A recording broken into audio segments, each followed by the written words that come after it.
स्वागत है आप सबका आपके अपने YouTube चैनल इम्तियाज़ क्लासेस पर। मैं इम्तियाज़ आपका हार्दिक स्वागत करता हूं आपके अपने YouTube चैनल पर। उम्मीद है आपकी तैयारी बहुत अच्छी चल रही होगी। आने वाला जो आपका एग्ज़ाम है उत्तर प्रदेश लेखपाल की भर्ती में, जो अभी 24 जुलाई को जो एग्ज़ाम लगा है, मुझे पूरी उम्मीद है वो आपकी बहुत ज़बरदस्त तैयारी चल रही होगी। उसी कड़ी में मैं आपके लिए ग्रामीण परिवेश की एक सीरीज़ लेकर आया हूँ, जिसको बहुत ही छोटे और शॉर्टकट मेथड के ज़रिए कुछ ही पॉइंट्स में अलग-अलग हेडिंग के तहत मैं आपको पूरा ग्रामीण परिवेश इन शॉर्टकट और आसान मेथड के तरीके से मैं सिखाना चाहूँगा।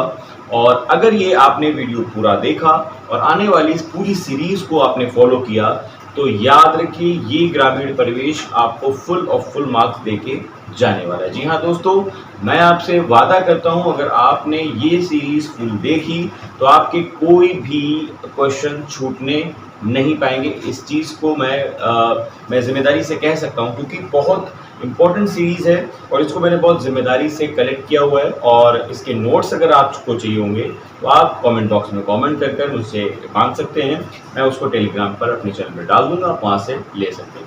तो आइए जल्दी से बिना देरी किए इस आसान से टॉपिक को बहुत आसान बनाकर सीखते हैं। चलिए शुरू करते हैं आज का ये वीडियो शुरू करने से पहले मैं आप सभी से रिक्वेस्ट करना चाहूँगा कि अगर अभी भी चैनल आपने सब्सक्राइब ना किया हो तो प्लीज़ जल्दी से चैनल को सब्सक्राइब कर लीजिए और बेल आइकन ज़रूर दबा लीजिएगा। चलिए शुरू करते हैं।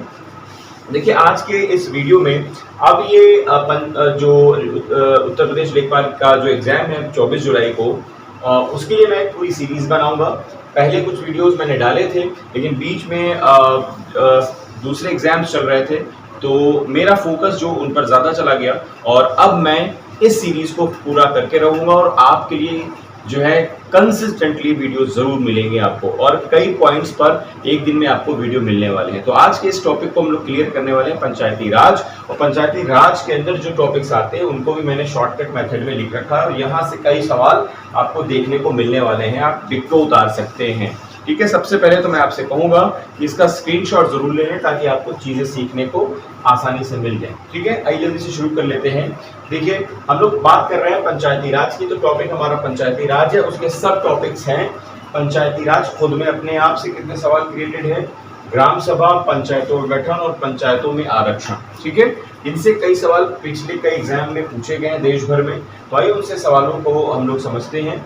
देखिए यहाँ पर सबसे पहला सवाल आपसे पूछा जा सकता है कि भारत में पंचायती राज को संवैधानिक दर्जा कैसे मिला, तो इसका आंसर होगा 73वां संविधान संशोधन। आंसर क्या होगा इसका, 73वां संविधान संशोधन। और आपसे अगर इस तरह पूछा जाए भारत में पंचायती राज को संवैधानिक दर्जा किस ईयर में मिला, तो उसका आंसर होगा 1992। आपसे तीसरी तरह से पूछा जा सकता है कि बताइए भारत में पंचायती राज को संवैधानिक दर्जा किस 1992 के किस संविधान संशोधन के अंतर्गत मिला, तो 73वां संविधान। ओवरऑल आपको संवैधानिक दर्जा समझना है, जो कि आंसर इसका 73वां संविधान संशोधन होगा, और वो साल था, वर्ष था 1992। अगला सवाल आपसे पूछा जा सकता है कि जब ये 73वां संविधान संशोधन हुआ तो इस संविधान संशोधन में कुछ अमेंडमेंट जरूर हुए होंगे, उन अमेंडमेंट्स का आप पूरा क्राइटेरिया बताइए। तो उसमें जो अनुच्छेद जोड़े गए थे नए, उनकी संख्या थी 16, और जिस भाग में काम हुआ था अनुच्छेद के, वो भाग का नंबर था 9, और इसी के अंतर्गत 11वीं अनुसूची को भी ऐड ऑन किया गया था, जिसके अंदर कई विषय हैं। मैं इसको बाद में आपको समझाऊंगा। लगभग जो है 12 विषय आते हैं इसके अंदर। ठीक है, अभी हम बात करने वाले हैं अगले क्वेश्चन की। पूछा जा सकता है आपसे कि भारत में पंचायती राज कब लागू हुआ, तो इसका जवाब होगा 24 अप्रैल 1993 को। 24 अप्रैल 1993 को।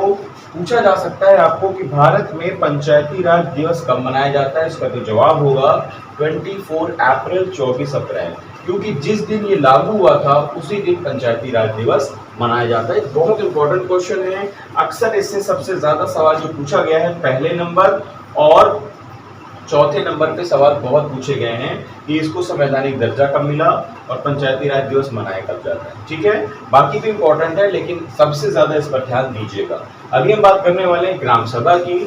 पंचायती राज का जो ग्राम सभा टॉपिक है बहुत छोटा टॉपिक है, इससे सिर्फ एक क्वेश्चन ही अक्सर देखने को मिलता है और वो है कि बताइए ग्राम सभाएं संविधान के किस अनुच्छेद के अंतर्गत आती हैं।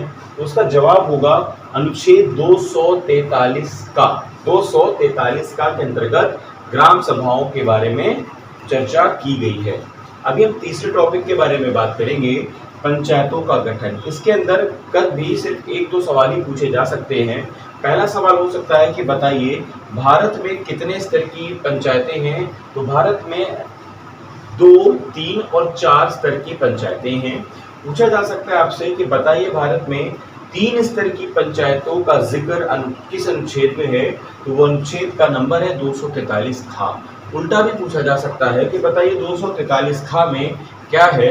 तो जवाब है उसका कि पंचायतों के गठन के बारे में है, जिसमें त्रिस्तरीय पंचायतों का गठन का इसमें वर्णन किया गया है। पूछा जा सकता है कि बताइए 4 स्तरीय पंचायत देश में किस स्टेट में है। तो उसका जवाब है इकलौता स्टेट है जिसका नाम है पश्चिम बंगाल। क्या नाम है? पश्चिम बंगाल।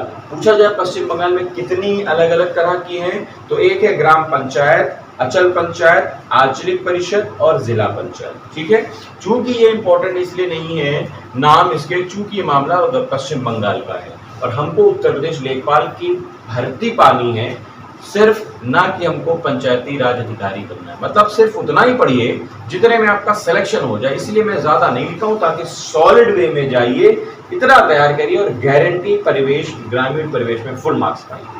अगला टॉपिक है पंचायतों में आरक्षण। बहुत इंपॉर्टेंट टॉपिक है यहाँ पर और इसमें कई क्वेश्चन बनते हैं। जरा देखिए, पहला क्वेश्चन आ सकता है कि बताइए अनुच्छेद 243 या घ या डी में क्या है। तो जवाब इसमें आरक्षण, महिलाओं के आरक्षण के बारे में बात की गई है। सवाल पूछा जा सकता है कि बताइए पंचायतों में आरक्षण महिलाओं के लिए कितना है। तो उसका आंसर होगा 1/3। मतलब जनसंख्या जितनी भी होगी उसमें जितनी भी सीटें क्लियर होती हैं उसमें 1/3 सीटें महिलाओं को आरक्षित ऑलरेडी कर दी गई हैं। अब इसमें से एक सवाल और भी पूछा जा सकता है कि बताइए जो 1/3 सीटें हैं क्या ये घट सकती हैं, क्या ये बढ़ सकती हैं या नहीं। तो इसका जवाब होगा ये बढ़ तो सकती हैं, घट नहीं सकती। ये बढ़ तो सकती हैं, घट नहीं सकती। बहुत अच्छे समझ लीजिएगा, 4 पॉइंटों में से आपसे पूछ सकता है कौन सा पॉइंट गलत है। अभी आगे बात करेंगे, 73वां संविधान संशोधन किया गया और 73वें संविधान संशोधन के अंतर्गत एक प्रावधान लाया गया जो 2000 में हुआ था। पूछा जा सकता है 73वां संविधान संशोधन कब हुआ। तो वो 2000 में हुआ। पंचायती राज व्यवस्था के अंतर्गत इसमें एक प्रावधान किया गया कि जिस स्टेट में एससी है ही नहीं वहां उनको सीट ना रखने का भी ऑप्शन दिया जाए। तो वो स्टेट बाहर आया अरुणाचल प्रदेश। ये सवाल कई बार पेपर में इस तरह पूछा गया है कि उस स्टेट का नाम बताइए जहां एक भी सीट रिजर्व नहीं है एससी कैटेगरी के लिए। आंसर होगा अरुणाचल प्रदेश। अगला और आखिरी सवाल है कि बताइए यूपी अधिनियम 1947 क्या है 2000 का। तो यूपी अधिनियम 1947 पंचायती राज के विषय में ये है कि इस अधिनियम के तहत प्रावधान किया गया कि उत्तर प्रदेश के जो पिछड़े लोग हैं उनको भी आरक्षित किया जाए, उनको भी पंचायतों में आरक्षण दिया जाए। तो ये रहा एक महत्वपूर्ण टॉपिक जो बहुत आसान लफ्जों में, बहुत आसान तरह से आपने इसको पढ़ लिया, समझ लिया। अगर नोट्स चाहिए तो कमेंट बॉक्स में आप कमेंट करिए, इसके नोट्स भी आपको प्रोवाइड कराए जाएंगे। मैंने पहले ही कहा था कि आप इसका स्क्रीनशॉट ले लीजिए, अगर नहीं लिया है तो जल्दी से इसका स्क्रीनशॉट ले लीजिए ताकि अच्छे से आपको खुद पढ़ना आ सके एज ए फोटो, यूट्यूब की भी जरूरत ना पड़े बाद में। तो उम्मीद है आपने फोटो भी ले लिया होगा, स्क्रीनशॉट भी ले लिया होगा और चैनल को सब्सक्राइब भी कर लिया होगा, वीडियो को लाइक भी कर लिया होगा। अब हम लोग इस तरह के कई वीडियोस को देखेंगे जिसको पूरी सीरीज के तहत पर मैं बनाऊंगा और ताकि आपके वीडियोस भी लंबे ना हो और आपको हर एक चीज़ इन शॉर्टकट मेथड में आपको समझ में भी आ जाए। चलिए मिलते हैं कल एक नए वीडियो में, तब तक के लिए बहुत बहुत शुक्रिया, बहुत बहुत धन्यवाद। जय हिंद। एक अपील, आपने चैनल को सब्सक्राइब भी कर दिया होगा। डिस्क्रिप्शन बॉक्स में एक लिंक मिलेगा आपको, वहाँ पर आप देखेंगे कि मेरे कुछ और भी चैनल्स हैं। प्लीज़ उसमें भी जाकर दुआ, प्यार, आशीर्वाद ज़रूर दीजिए। चलिए मिलते हैं एक नए वीडियो में, तब तक के लिए बहुत बहुत शुक्रिया, बहुत बहुत धन्यवाद। जय हिंद।